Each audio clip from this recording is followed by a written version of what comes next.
What drew me to the part of High Evolutionary was James Gunn surprising me by offering me the role while we were filming the opening dance sequence of Peacemaker. Um, and so, as, as soon as he did that, I was always going to say yes because I love him as an artist and a collaborator, and it seemed like a great challenge. What makes the High Evolutionary an effective villain is, I think, the fact that we don't shy away from the fact that he actually is a villain. The clues in the title. Sometimes we're so eager in movies to kind of find the villain sympathetic that we veer away from the fact that these are bad people. These are people doing some pretty horrendous stuff, and this guy does some seriously horrendous stuff. So I think he's very effective because it reminds people about the cruelty that we're capable of, the cruelty towards those that are more defenseless than we are, reminding us of that, reminding us of the necessity to keep a watch out for these sort of people. And I embrace that fully. It's fun to play as a villain. And so I think he's effective because we're actually seeing someone in this movie who is not likable. And I loved it as a challenge because I was like, can I still play that truthfully? Can I truly be unlikable, embrace that, and still have some level of maybe comprehension as to why I'm doing what I'm doing? And that's the real challenge. You don't have to like me, but do you understand why I'm doing it? And that's very fun to play. Tell us about working with the Guardians cast. What stood out to you about them? Working with the Guardians cast, it was quite extraordinary because they were all such warm people. These are superstars that I was watching on my IMAX, giant, personalities and talents. And it's very unique to work with a group of people who are so well known, so successful, but also so down to earth. And I think James really surrounds himself with people that are very much down to earth. So coming into such a big job, it didn't feel like such a big job because they were so welcoming. I didn't feel any pressure. The only pressure I felt was the pressure I gave myself to justify James's choice in me. Tell us about your costume. Does it evoke with the character? My costume describing it is that it's so regal. It's a regal purple. It really evokes the nature of the character and the sort of essence of the character as someone who glides through a space and is noticed and sort of is above it all. And the work that Judiana Makovsky and Legacy and everyone that put work into making the costume work for me also. Like they were like, are you comfortable with this? Is it too heavy? How do we make it look good? Does it look slick enough? Right down to the elegance of it. And I think they sort of really molded it around what I was doing, and it really helped. But I came into it, and the first day I was there and they put that costume on me, I was like, oh, okay. Now I really get this guy. It was really the final piece in how at least I was going to approach the character.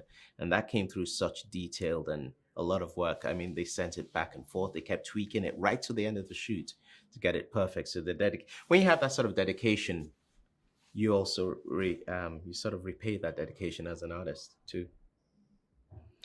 Did the practical sets and attention to detail help to inform your acting? The practicality of the sets, the fact that I was seeing in front of me what my character was supposed to be seeing really helped my performance because I didn't have to do as much imagination with CGI or looking at a green screen. It was very tactile. And actually there, Beth Mickle, who designed the set, did such a great job with that. So I was able to get a sense of the grandeur of this guy's world, especially his lair, as it were, this raised desk and everything, and to look down on everyone. And for an actor, that's very helpful because one of the things we forget to do is actually see. We're so stressed about the performance, we don't actually look around our surroundings sometimes on stage. So it's wonderful to come and actually see everything I'm going to be using and my domain. It added to the psychology of the character. You've worked with James Gunn before. How is this collaboration different, and what does he bring to the film from your perspective? I've worked with James Gunn now twice, and this collaboration reminded me very much of, at least our personal collaboration was very much like Peacemaker. He has this way of giving you so much material on the page to use and then sitting back and seeing what you do with it. And then if you give him something really interesting, he really wants to push you further with it, you know.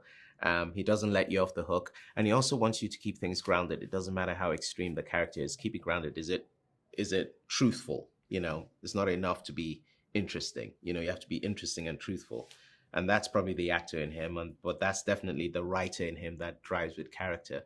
So again, he demanded in his own way that you be truthful to the role, you know, and have fun doing it, which is really really a big part of working with James, you know. This is your first time on the Marvel Studios production. What impressed you most about their process?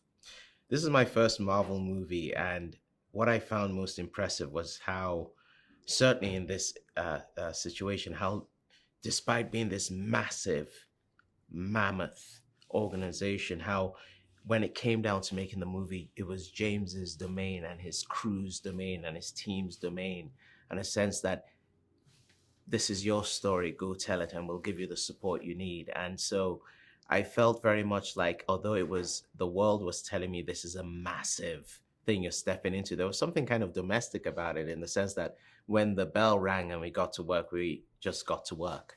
You know, there was no external noise. We were able to create this story, you know, and I really enjoyed the intimacy that actually existed there. What can audiences look forward to when they see this film?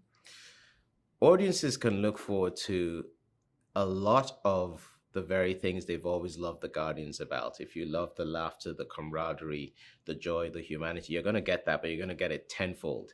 This is the third act of their lives, and in life in general, the third act is always informed by the fact that we've lived life, that we've had loss, we've had joy, we've had death, we've had happiness, we've had sadness. So all of that comes into it. So we're still seeing our guardians, characters we love, but they're living things a bit more deeply, you know, in this chapter. And of course, you have the fact that, you know, welcome the high evolutionary. So I think that's going to add some spice to it.